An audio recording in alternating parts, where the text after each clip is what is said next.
झारखंड के शराबी चूहों पर अब कार्रवाई होने वाली है और उन चूहों की पहचान एक्साइज डिपार्टमेंट ने कर लिया है। जी हाँ, जिस तरह से खबर सामने आई थी कि धनबाद में 802 बोतल शराब को चूहे गटक गए। इस मामले में बाद में विभाग रेस हुआ और जांच शुरू की। अब जानकारी निकलकर सामने आई है कि धनबाद के एक्साइज डिपार्टमेंट के असिस्टेंट कमिश्नर बस चूहा निकले हैं और उन्हीं के इशारे पर यह 802 बोतल शराब जो है वो इधर उधर की गई थी।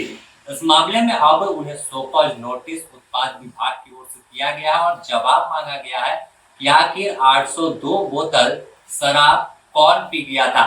शुरुआत में आपको आश्चर्य होगा जब यह खबर आपको मिली थी कि आखिर कैसे सुर्खियां देश में बटोर रहा था कि झारखंड के धनबाद में चूहों के शराब पी लिया था। बताया गया था जो उस दुकान की ओर से जब स्टॉक का मिलान हो रहा था और 802 बोतल देसी विदेशी शराब कम पड़े तो पूछा गया कि भैया इस शराब क्या हो गया।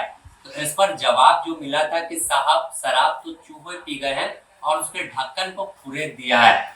इस खबर के बाद ही पूरा उत्पाद विभाग सवालों के घेरे में था और खुद मंत्री योगेंद्र प्रसाद ने एक्शन दिखाया था और कहा था कि चूहे दो पैर वाले हैं या फिर जमीन पर रेंगने वाले, उन पर कार्रवाई जरूर करेंगे। और अब खबर निकलकर सामने आई कि मंत्री ने जो आदेश दिया था उसमें उत्पाद विभाग रेस हुआ, जांच शुरू की तो पता चला कि यह चूहे जमीन पर रेंगने वाले नहीं है बल्कि दो पैर से चलने वाले हैं। जो आशंका मंत्री ने शुरुआत में जताई थी कुछ वैसा ही है।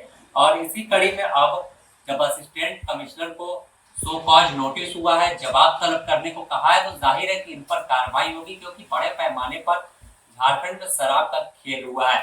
और यह मामला तब खुलासा हुआ था जब नई उत्पाद नीति के तहत शराब दुकानों को टेक ओवर और हैंड ओवर की प्रक्रिया हो रही थी, स्टॉक का मिलान किया जा रहा था।